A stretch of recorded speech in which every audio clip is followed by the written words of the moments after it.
Greetings and bienvenue, Midnight Crew. Thank you for returning to this broadcast, and welcome to new viewers joining us for the first time. If you like a video, then feel free to subscribe. Want to hear about the creepiest stories you, X-Files have ever experienced, paranormal or not? I'll be interested. I have one to start. When I was young, around 6 or 7, I lived across the street from an old 2-story house that burned down. Well, being the adventurous type, one went over into the ruins the first day I could after it burned down. I was looking around in the rubble for about 15 minutes and I had finally found a few things that were interesting: a magnifying glass and a wallet with a bunch of old, charred photos. As I was looking through the photos, a girl around my age, maybe a bit older at the time, approached me. I asked her what she wanted and she told me the magnifying glass, wallet was hers. Well, I decided to just give them to her since I wasn't that interested in either of them. She just walked off at a fast pace as soon as she had them. When I was younger, I wasn't creeped out at all. Now that I've been thinking about it, I had never seen that girl before, and I never saw her after that. While not necessarily paranormal or even really scary, creeped me out quite a bit. One night, me and my friend snuck out to talk with other friends. After that night was over, I drove him back home and I asked him if I could use this bathroom. He said no, so he pointed to an area that I can pee at, which was right outside his garage. It was also very late, so sneaking in would have been a problem. Anyway, he follows me to the spot, and I see him walk around the corner to wait for me. While I'm peeing, he keeps peeking at me, bobbing his head back and forth real fast from that corner. He keeps laughing at me and I ask him why he is watching me go pee. I seriously thought he was too high at that point. After I finished, I went around the corner and saw he wasn't there. I figured he went inside since the window isn't too far off from that area. So, I go back home confused. Next day I asked him why he was looking at me and he told me after he pointed to the spot he went inside. Well, I've had a ton of stuff happen to me. When I was very young, say, 5 or 6, I would stay over at my grandmother's apartment. She had this big bed in the guest room, which is where I slept, that had a huge headboard. It was big and had things carved at the top. At night I'd always see the things on it start moving. There was also an air vent in the room, and I started seeing this horrible old woman staring out of it at me. I'd always freak out and run to my grandmother's room. Eventually I started sleeping on the couch because it scared me so much. Also, this vent was so tiny that you couldn't fit a cat in it, let alone a person.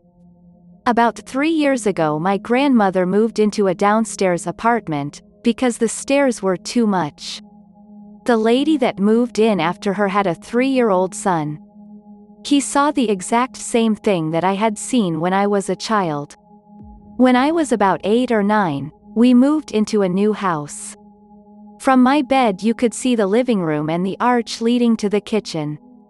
I was laying on my bed one night with the door open. I learned not to do that pretty soon. I rolled over towards the door and saw a figure in the archway. It was very smoky looking and was floating a few feet off the ground.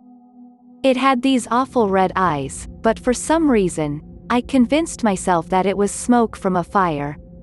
I dropped to the floor and crawled to my parents' room to tell them. My dad went to check, and he walked right through the thing, but didn't notice it. He came back and told me nothing was there and that it was probably a bad dream or something, and told me to sleep in my sister's room. I could still see the thing looking at me, so I slept in my sister's room. When I laid in there, I could see a figure in the closet.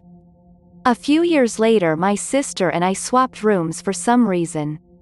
My mom made us do this every few years, anyways. One night I was on the phone with a friend and I heard scratching from my closet. This was weird, because both of my cats were in the front of the house on the sofa. So, I held the phone up to the door to ask my friend if she heard it. She said she did, so I told her I was going to open it. She freaked out and told me not to, but I did anyways. When I opened it, there was a humanoid cat-like figure that hissed at me and disappeared. I freaked out and slammed the door. When I looked later, there were claw marks on the door. At a New Year's party one year with some friends, we decided to play with a Ouija board. We were talking to something, I can't remember its name, but I remember it was male.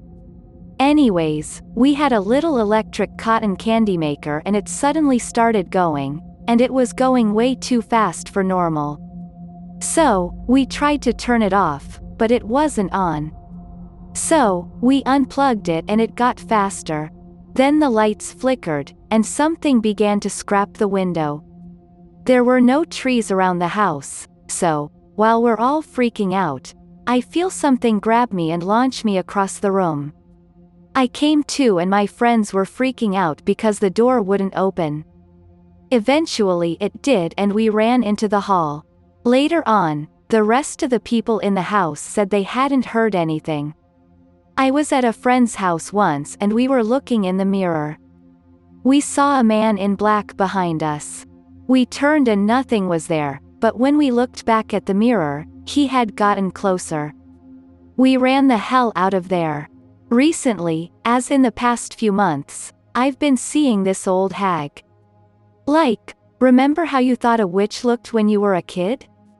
A woman like that. Anyways, it doesn't matter what I'm doing. I'll be driving or sitting in class or something and suddenly I'm hit with this image of her screaming and coming at me. It scares the hell out of me, and I have no idea what it is. When I was little, probably 5 or 6 I'd say, me and my family went to my grandparents' house for dinner. Everyone was inside helping prepare dinner and I was outside playing. He had a very wide open yard in the countryside, and he had one of those turtle sandboxes for his grandkids that I was playing in. I remember looking up and out into his wide open yard and seeing a very pale, translucent boy looking back at me about 20 yards away.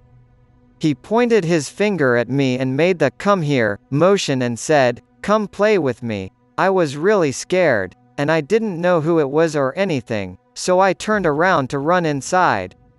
When I got to the steps to go inside, I turned around and he was gone. Fucking gives me chills just thinking about it, man. This happened about 12 to 13 years ago. When I was young, me and my family returned from picking my mom up from a late shift at work. I went along as my dad didn't want me being left alone in the house. When we got home, my dad began closing the curtains before he went to bed, but I glanced out of the kitchen window and saw something in the sky. I saw 4 bright, white UFOs in a square formation, hovering above some farmland just outside the house, as we lived in the middle of nowhere. They were not stationary, however. They moved in a clockwise motion, moving right, down, left, up, then continuously following the same pattern. When I asked my father to look, he simply told me to go to my room and go to sleep and close the curtains. When I tried to speak to him about it, he adamantly denied seeing anything, and when I attempted to speak to my mother, she said, it must have been spotlights from a nightclub in the sky or something. I still have no idea what it was, and my parents are still reluctant to talk about it to this day. At my house, there's this large plate glass window we have on the side of the house facing out to the street. We live on an intersection that's pretty inactive, nothing worthwhile on the streets anyone would drive to. One street only runs for 3 blocks, starting and ending at houses. The other streets running across them intersect with 2 larger, much busier main roads, so everyone simply drives onto. Hardly no one has a reason to come through here, and being as close to the local university, a lot of the houses are in a constant state of being put up for rent, leaving a good portion of the neighborhood deserted. It was one of these times when a lot of houses were empty, a few years back, around winter. The house directly across the street from us, on the Windows side, had both the upstairs and downstairs apartments up for rent, so the place was empty, and the only other home with a view of ours from the side with the window houses a Chinese family that were away on vacation for the winter season, a yearly thing they do. There was a lot of snow that winter, and it piled up fairly deep. It was this snow that brought something unsettling to our attention, first with my mom, and then to me after she told me about it. She had noticed a pair of footprints in the snow, next to the house, right next to the window. No doubt about them, clear as day impressions in the snow and facing the house, as if someone had been standing there, with the treads of whatever footwear being worn visible and all. There were small indentations in the snow leading to them from the street, though the trail ended there, since the roads had been plowed. The initial thought, that someone was creeping around and peeking into our house, was bad enough. The place the footprints were located is around a spot where the vertical blinds don't correctly close, since a few of the blinds are pinned behind the arm of the couch set up there, and the next free slat in the lineup just kind of rests against the arm. It's not hard to imagine that someone could see into the house through that point. The real troubling part didn't hit me until later, when I realized that the footprints leading to the spot were snowed in and barely visible aside from the slight depression indicating where they were. Someone had walked up to the house during the snowfall, and stood there, possibly staring into the window for hours, and then simply vanished. Since the spring that followed, I've heard the occasional scurrying and scratching sound in the walls and floor at the back of my room on the second floor of the house. My back wall borders the outside, and is located just above the plate glass window. When I was like 5 years old, I was jumping on the couch and being a total ass just like your run-of-the-mill 5-year-old. My mother came to the living room to yell at me for being such an arsehole. I had to try persuading her I wasn't doing anything wrong. Just wanted to check if the shitty keyboard I had back then was still on top of the living room cabinet. I think they usually put it there when I was acting like a brat. You see, I had one of those keyboards that shows which key you have to push next in order to play a song. It's just that being the ass I was and having the curious mind I have, I just tore it apart the very first week of having it, trying to uncover the secrets of what made it work. We had a whole set of broken electronics at home because of this. Computers, alarm clocks, VCRs. That keyboard would work no longer since. Except for that day, you know those tiny LEDs you see on stuff that tells something is on. I just could see it while jumping, and that was my excuse. Hey mom, the keyboard is working again. I can see it from here. She just gave me a weird look. Months ago she saw me tear it apart, and clumsily tried to put it all back together again. To tell the truth, my memory is kind of fuzzy about this whole thing, but the next thing I remember is she staring for a while at something inside my bedroom from the little corridor between it and the living room. It was daytime but the light on my room was on. Had to ask what was going on. When inquired she slowly and quietly replied, eyes still on the room. Nothing, now stop jumping. Funny thing is some jackass friend just broke the light bulb on my room that week. I had to use a flashlight to get around at night. We had yet to replace the entire ceiling lamp. Technically, we had no light on that room that day. Never spoke about that moment again, but it's one of the weirdest memories I have as a kid. Oh, and I think I might still have that keyboard lying around somewhere, and for some reason, it works. I have a few, all while living in the same house when I was about 10 or 11. One night I awoke in the middle of the night and opened my eyes to see a little girl, around 5 years old, standing in the middle of my room staring at me. After a brief moment she turned around and walked out of my room and down the hall. She was transparent with a slight shade of blue, like some ghost out of a cartoon. She had an old-fashioned frilly dress on with pigtails. I still remember in detail what she looks like to this day. It's been 14 years. One night I was in the basement playing Star Wars: Empire Strikes Back on SNES with a friend. I turned around and saw what I thought was my mom looking at us.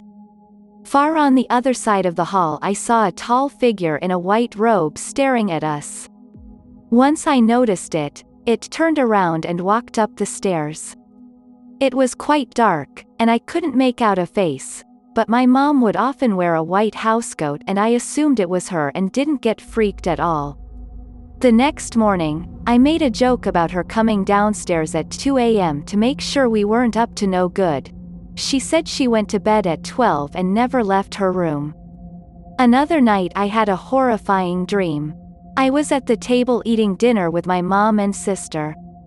My sister had this doll that was about 3 feet tall. You know those ones with the eyes that would open when you hold it upright and close when laying down?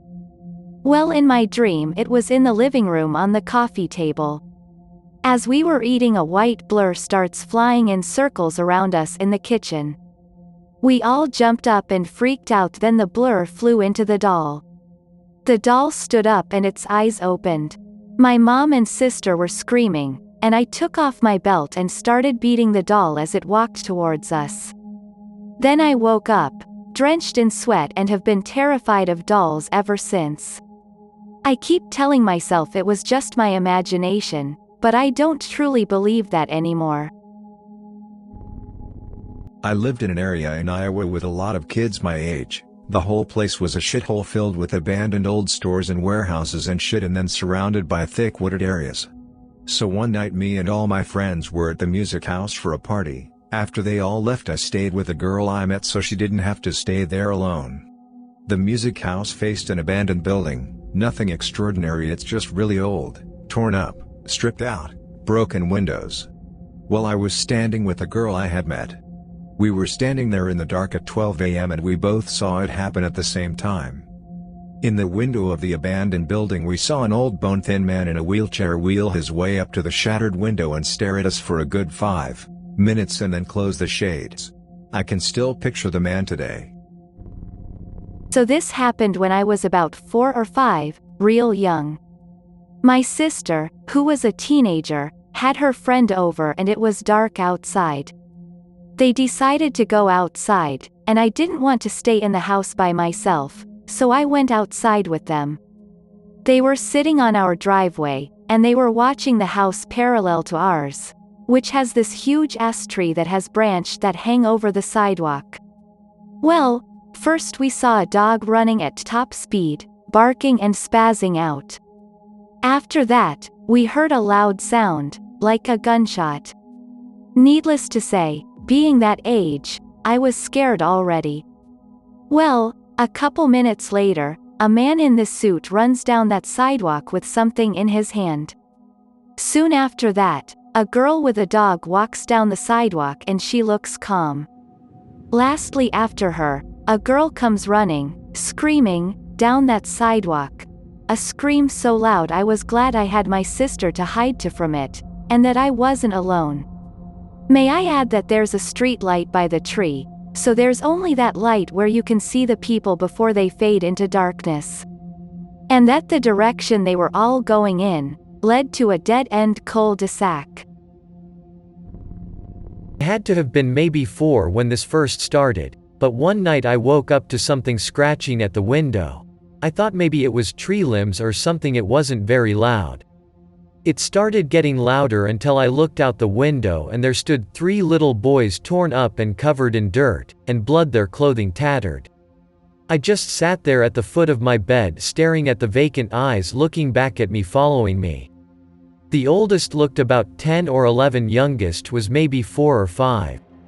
This all probably took place within a minute, maybe 2, but they reached their hands out to me and I ran as fast as I could to my parents' room, screaming about the boys outside trying to take me with them. My father jumped out of bed and ran outside thinking maybe my sister had a boy over, and the search resulted in nothing. I sleep with them until I was 9. Once I returned sleeping in my own bed, they never came back.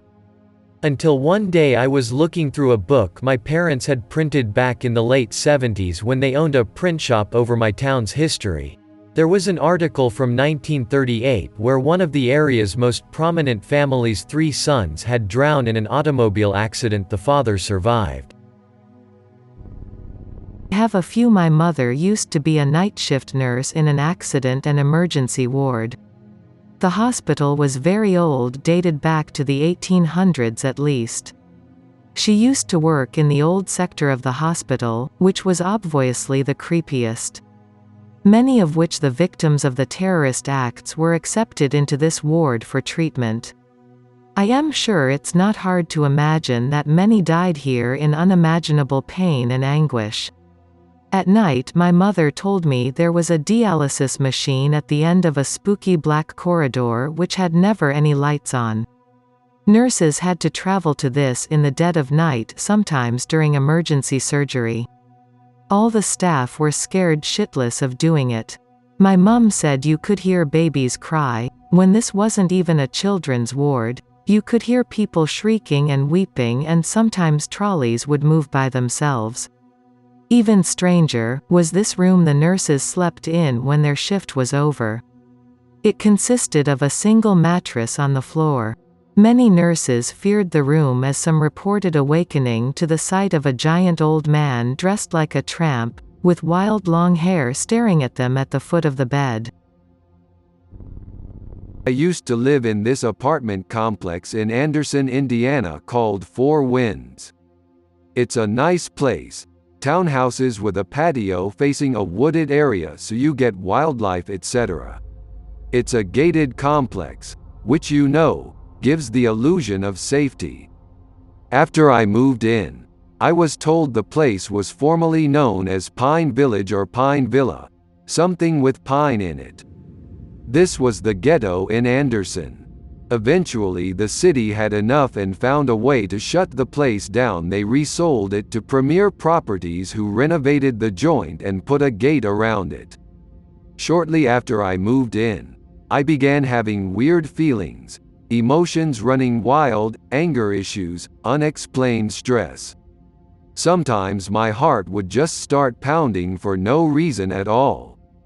I thought it was anxiety, but from what?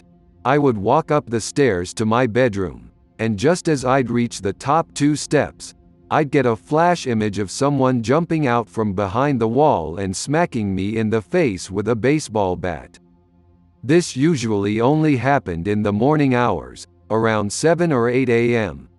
I thought I was losing it. The first 2 or 3 times it happened I almost fell down the stairs. It happened once while I was drinking, and I did slip and fall down to the bottom of the stairs. Yes, I was drinking in the morning before going to bed, hurt my ankle too. I didn't tell anyone about it until we moved away a couple of years later. My brother said that when he came to visit me, he often had a creepy feeling when he was going up the staircase. I've often wondered what happened there that was so bad they shut the place down. How many murders? How many break-ins? What the fuck was I experiencing? Some kind of residual emotion left over from a traumatic break-in.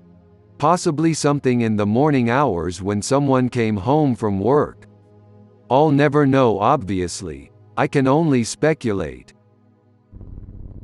I hope that you enjoyed tonight's broadcast. If you enjoyed tonight's story, then please subscribe to the channel, as more Greentext will appear daily. A new broadcast will appear when the clock strikes midnight Central Time.